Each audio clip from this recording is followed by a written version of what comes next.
Kau nak settle cara polis ke cara gangster? Dua-dua aku boleh buat. Kau pilih. Sherlock, Apa benda tu, Tuan? aku suspek ni password.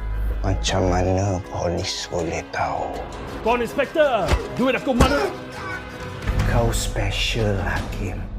Kau boleh berkhidmat untuk negara, untuk rakyat. Waktu yang sama, Tuan, di bawah kita tempat.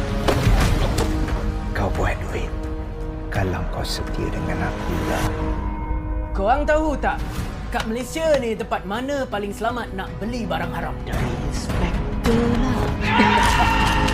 Kalau aku tahu siapa orang kau yang jadi baru polis, aku akan tanam dia sekali dengan orang-orang kau yang dah mampus, faham? Benda ni boleh buat kau jadi gila. Gila duit, gila kuasa.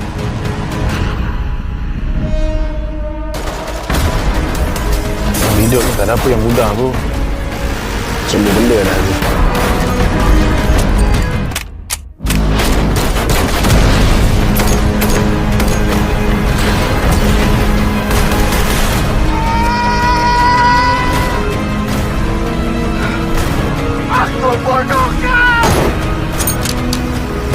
Semua benda ada harga.